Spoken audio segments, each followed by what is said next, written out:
Hello नमस्कार। आज आपका फिर से स्वागत है मेरे यूट्यूब चैनल में।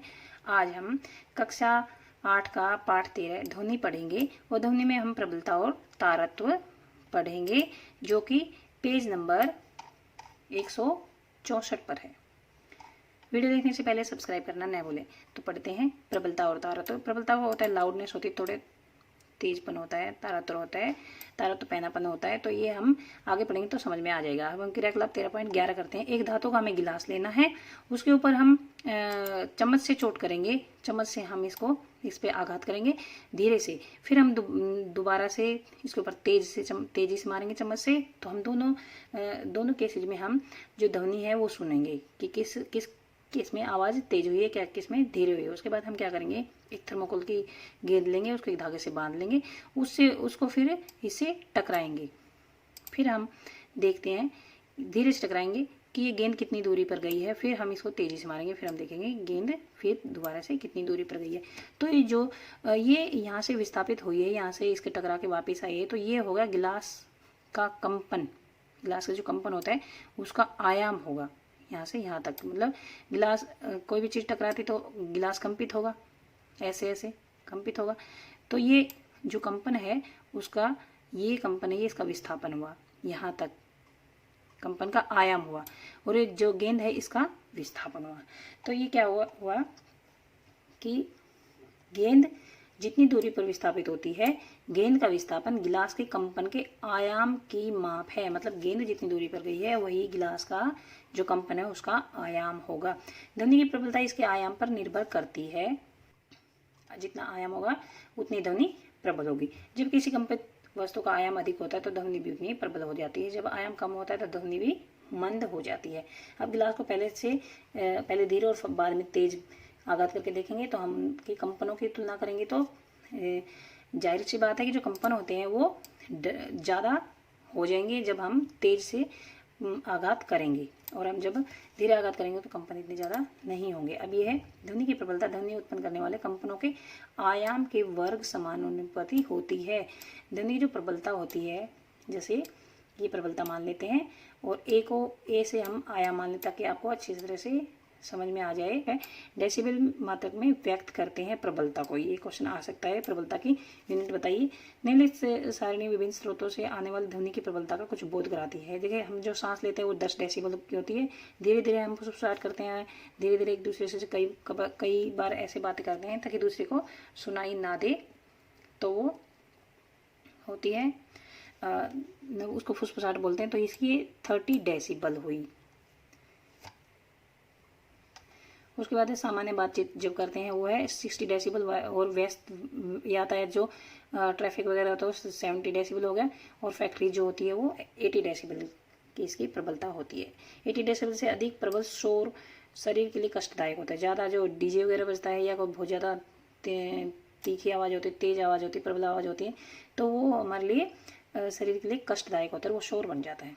ध्वनि की प्रबलता इसके आयाम पर निर्भर करती है। अभी हमने पढ़ लिया है, आयाम पर निर्भर करती है। जब किसी कंपित वस्तु का आयाम अधिक होता है तो इसकी ध्वनि भी प्रबल हो जाती है। जब आयाम छोटा होता है तो उत्पन्न ध्वनि भी मंद हो जाती है। हमने पढ़ लिया है पहले भी। किसी बच्चे की ध्वनि की तुलना एक वयस्क से कीजिए। हम देखेंगे बच्चे की जो ध्वनि है वो पतली होती है, और वयस्क जो बड़ा आदमी होता है उसकी आवाज़ मोटी होती है। चाहे दोनों ध्वनियाँ समान रूप से प्रबल हों, फिर भी उनमें कुछ भिन्नता होती है। ये देखें किस प्रकार से।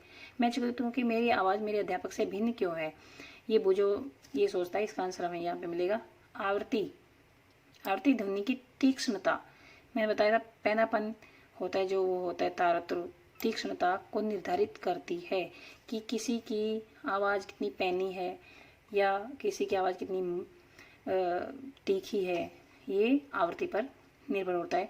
यदि कंपन की आवृत्ति अधिक होती है तो हम कह सकते हैं कि ध्वनि तीखी है। आवृत्ति अधिक होगी तो ध्वनि तीखी होगी। यदि कंपन की आवृत्ति कम है तो हम कहेंगे ध्वनि का तारत्व कम है। मतलब आवृत्ति बढ़ी तो ध्वनि भी बढ़ी, और आवृत्ति कम हुई तो आवृत्ति बढ़ी तो ध्वनि तीखी ज़्यादा हुई, ये बोलना है। और आवृत्ति अगर कम हुई है तो ध्वनि की जो तीखापन है या तारत्व कम हुआ है, ये है। अभी देखिए, ये देखिए, जो ढोलक को अगर बजाते हैं तो मोटी मोटी आवाज़ आती है, इसमें ये आवृत्ति होगी। और ये देखिए सीटी पैनी सी होती है, तो आवृत्ति ध्वनि का तारतम्य निर्धारित करती है। इसमें आवृत्ति ज़्यादा है।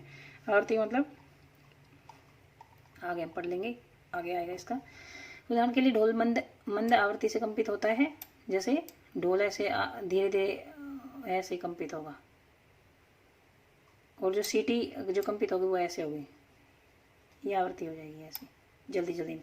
ये माप है, ये जो एक्चुअल नहीं है, ये मैंने इससे बनाया है तो ये इस टाइप से आया, लेकिन जो असलियत में इस टाइप का होगा। ये ऐसे है, और ये ढोलक की आवृत्ति ये दिखा रखी है इसकी तरंग।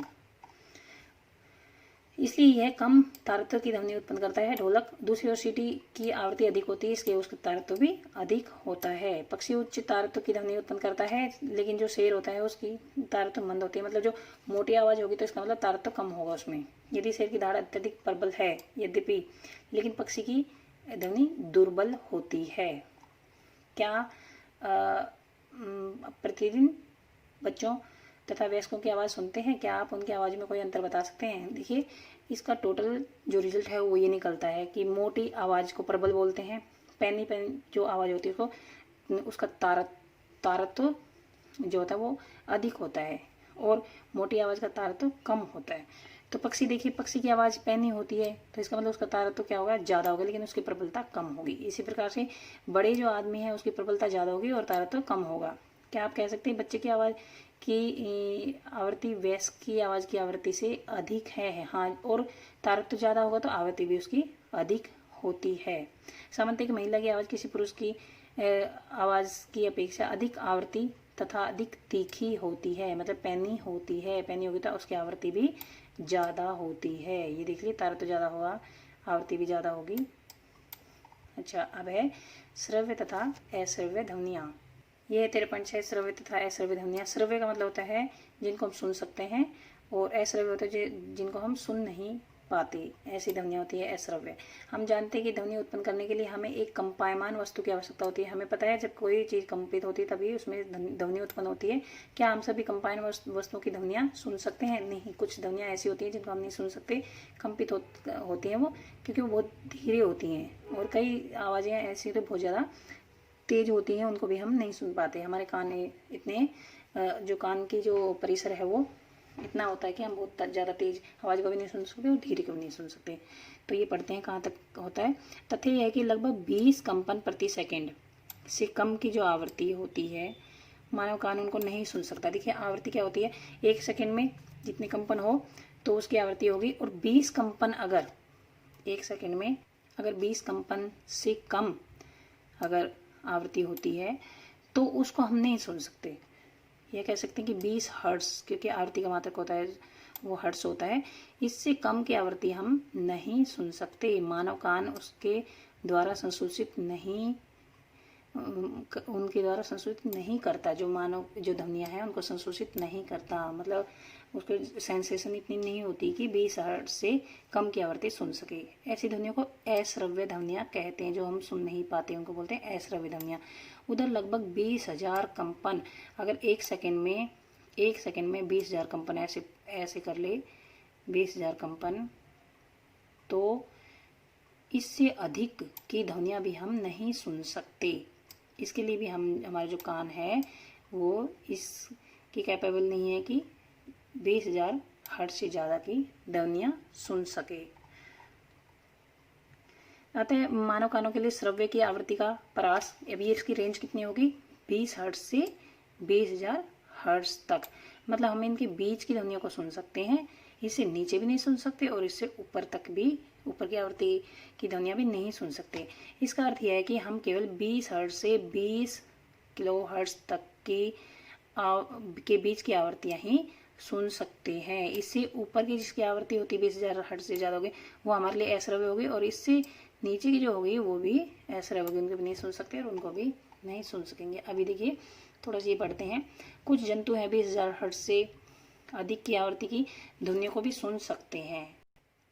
कुत्तों में यह क्षमता होती है। आपने देखा होगा कि कुत्ते थोड़ी सी आवाज़ सुनते ही बहुत ज़्यादा जग जाते हैं, बहुत जल्दी जग जाते हैं। और पुलिसकर्मी उच्च आवृत्ति की ध्वनि उत्पन्न करने वाली सीटियों का उपयोग करते हैं।